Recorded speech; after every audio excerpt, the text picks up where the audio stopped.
Hello. What's up? So, I have to tell you about my weekend.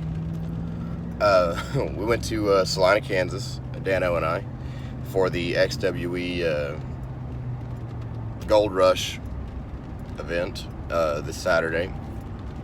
We decided to make a weekend out of it, so we headed up Friday night, got a hotel, hot tub it, and pool and Papa John pizza kind of thing, just get out of the house for a night. It was kind of nice. Which, thinking about it, we've been out of the house a lot lately. Since we went to Vegas. We've already been to Pittsburgh, Kansas this month, so Tulsa next week, I'm sorry. So like the entire month is kind of panned out like this. It was like Tulsa one week, then we were in Nevada the next week, then we were in Kansas, then we were in Kansas, then we're going back to Tulsa, and then we're going back to Kansas. So I'm doing a lot of traveling this month, and I'm trying to stay as busy as possible because I want to try to get to work with everybody, while I have the opportunity to do so. So I'm trying to take as many bookings as I can just so I can kind of, make time for everyone. And God, that sounds so egotistical. But no, it's just, I want to be able to get it, I want to be able to get it in some ring time with all my friends and all the people that I'm really competitive with. And so we hit 6 states in 10 days. We were in Texas, Nevada, Utah, Kansas, Missouri, and then back to Oklahoma, which is fucking so crazy to me because we don't ever go further than Tulsa or maybe Salina, Kansas, which is practically Wichita. And so we ended up going out, and it was a really good weekend. They usually do a pub crawl the night before, so we got in on the pub crawl, and day of, we got to spend the day in Salina and got to go do 11 a.m. workouts and hang out with a lot of the talent and just visit with everybody. Had a really good time. I had a singles match with Kuda, who I've known for about 3 years now, and I have developed a way to keep the crowd as connected as possible while doing as little as possible with people that I'm not familiar with. I've known the man for 3.5 years, and we have never actually wrestled each other, so for us to get to have this one-on-one was very neat for me. But you always want to keep it simple and safe when you aren't familiar with each other, so we did. And, we laid out a very, very easy match. And, the crowd was... Jesus Christ. Every time I turn the camera on, I get sleepy.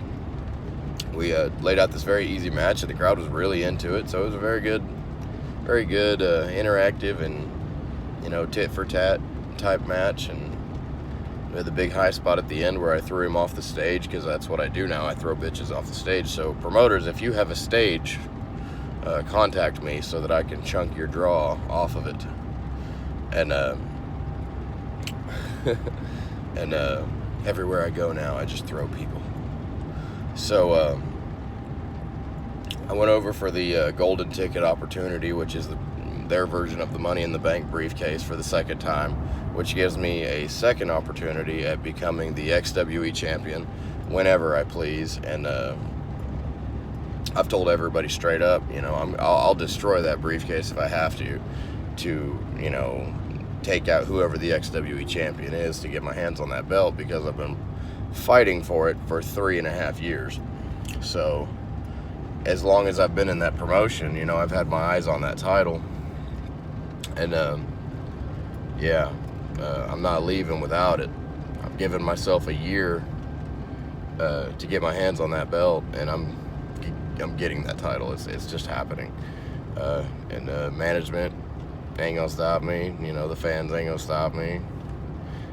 No matter what happens, I'm gonna be XWE champion, come hell or high water, by hook or by crook. So I got that going for me, which is great.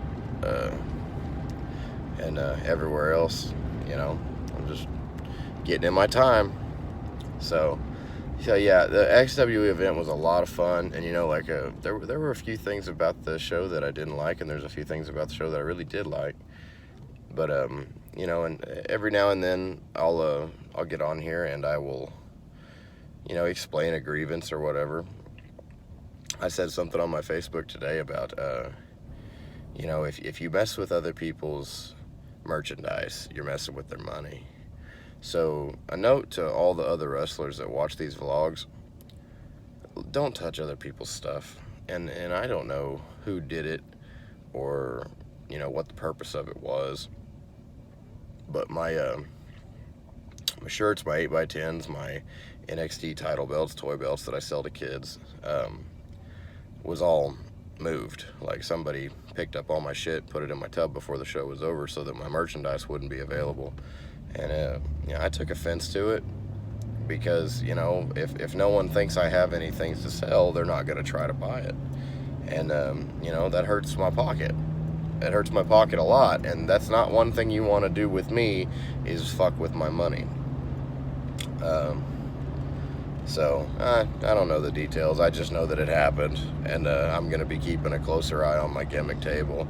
So further reference, you know, keep an inventory of what you have, people. You know, if you're selling t-shirts or whether, keep a count of them.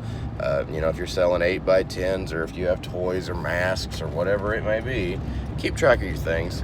And, you know, check your table every now and then, make sure nobody's messing with your stuff. Because it is a competitive business, and I do know what it's like to be in a locker room with a bunch of people who are competing for the top spot, and it's constantly a competition. They can't just enjoy it. They have to try to be better than the guy sitting next to them.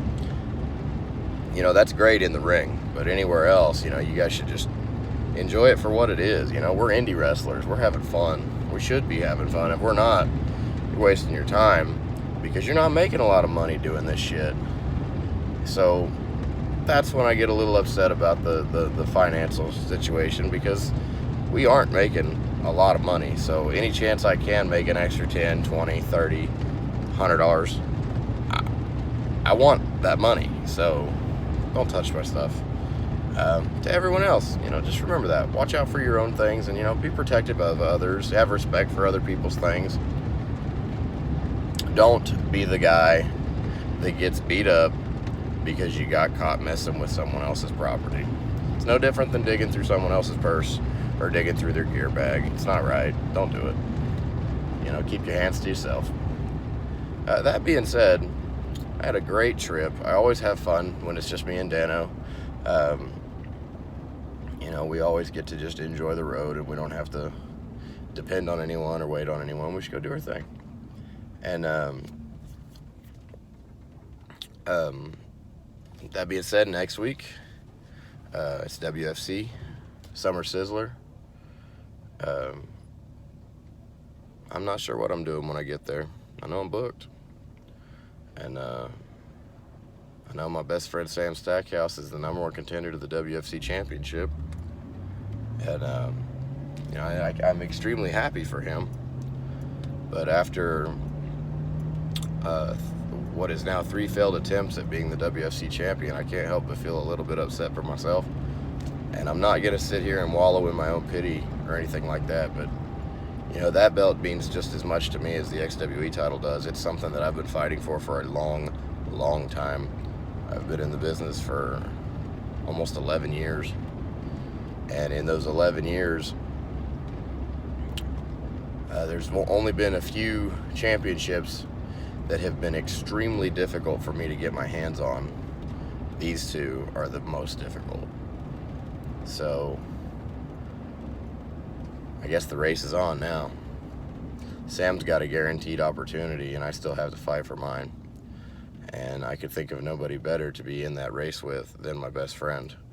But that's when the competition kicks in. All right, I'll talk to you guys next week, and we'll see what happens after the Summer Sizzler.